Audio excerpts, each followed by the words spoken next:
This week we'll be talking about the scandal of ex-King James II and his wife, Mary of Modena. Our special guest tonight will be King James II, his wife Mary, William of Orange III, and a special exclusive interview with the representative of Parliament. Our first guests tonight are James II and Mary.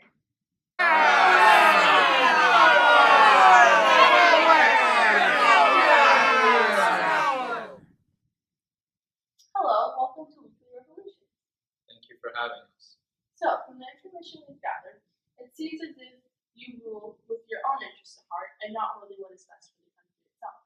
For example, you appointed Catholics in charge of important posts. And Since I am chosen by God, I can rule this country however I see fit. what about the Declaration of Indulgence, which suspended the Test Act, which excluded Catholic members of Parliament to take place of Protestants? Since I'm Catholic, I want Catholics in government positions. Wasn't the country Protestant? Wouldn't that cause more distress within?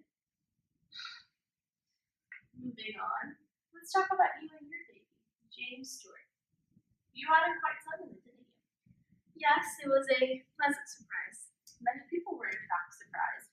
In fact, many people think that this is an illegitimate child. What are your thoughts?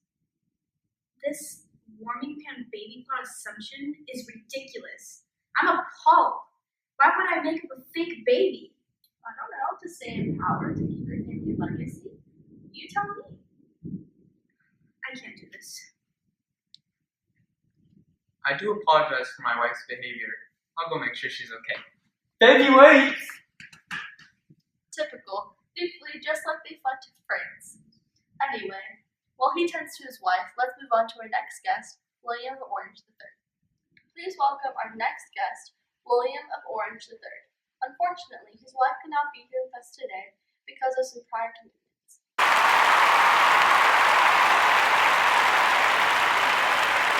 Welcome to the Revolution. Thanks for having me. So, King William, how's it been? It's been great. I'm so excited to be here. So, tell us how you were invited to become the new King of England. Well, since I am James II's son-in-law, I feel I'm best fit to rule England. Founding statesmen invited me to restore English liberties. I remember landing at Torbay with my army of 20,000. Next thing I knew, James II fled and was exiled to France. Oh yes, the famous glorious revolution.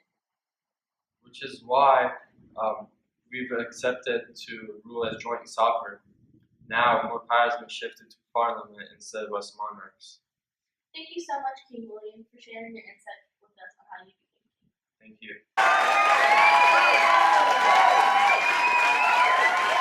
Stay tuned for our exclusive interview with the representative of Parliament named Thomas Smith later on in the show.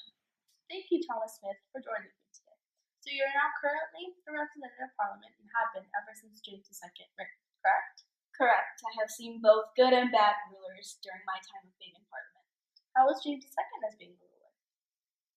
Well, he never called us into session. Well, it was rare when he did. And when he did, we were quickly dismissed, and we were always anxious around him because we didn't know what he was going to do next. For example, replace us with someone Catholic. Well, how was William III as being a ruler? Better than James II? He is much better. He's much more cooperative as well.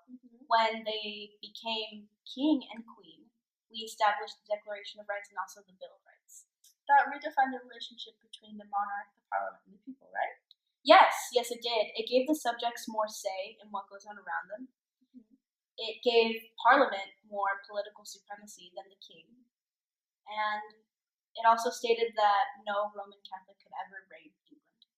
So overall, William III and Mary taking over James II's spot was very beneficial to the country. Very beneficial to the country. Well, thank you, Thomas, for joining me today. Thank you so much for having me. Thank you for watching this episode of Weekly Revolution. Tune in next week for some more new and exciting events. A special thanks to our guests, James II and his wife Mary, William of Orange III, and Thomas Smith.